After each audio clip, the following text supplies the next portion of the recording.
আসসালামু আলাইকুম রিহান, কি অবস্থা সবার? আশা করি সকলেই ভালো আছেন। Welcome to my official Facebook page and YouTube channel. তো আজকে আমরা আসছি, আমি আর হিমেল আসছি ইজ্জতপুর রেল স্টেশনে। এটা গাজীপুরের একটা পরিত্যক্ত রেল স্টেশন বলতে গেলে।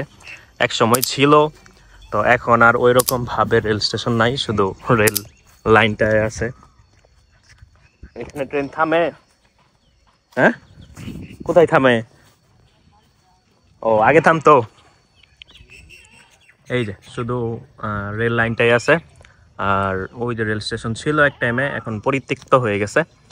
তো এটা গাজীপুরের মধ্যে এক সময় অনেক বড় একটা রেল স্টেশনের মতো ছিল।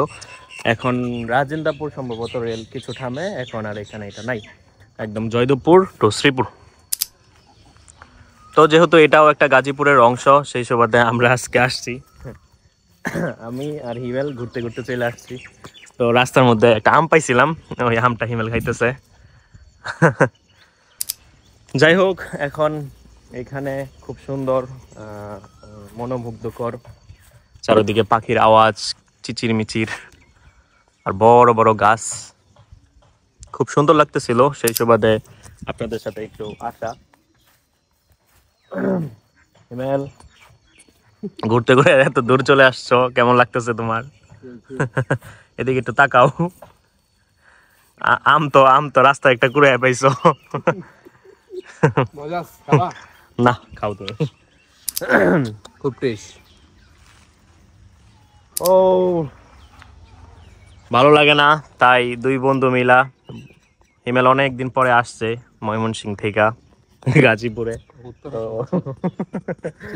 তো সেই সুবাদে আমরা আজকে ঘুরতে আসছি। শ্রীপুর থেকে রাজাবাড়ির রাস্তায় যেতেছিলাম। তো রাজাবাড়ি থেকে পরিপূর্ণ যাওয়া হয় নাই রাজাবাড়ি। তো রাজাবাড়ি থেকে ইজ্জতপুর আইসা ইজ্জতপুর রেল স্টেশনে এখানে চলে আসছি। তো এরপর বাগের বাজার দিয়ে আমরা চলে যাবো আবার। ওই যে একজন ভাই বসে আছে, ট্রেন আসবে তো। ঠিক আছে গাইস, আজকের ভিডিওটা এই পর্যন্তই। আমার দাঁতেও মনে হয় আম লেগে আছে।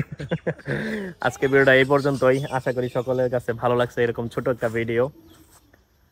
তো এই ধরনের ভিডিও পেতে আমাদের পেজটা অবশ্যই ফলো দিয়ে রাখেন। লাইক টাটা, and share bye and bye. subscribe.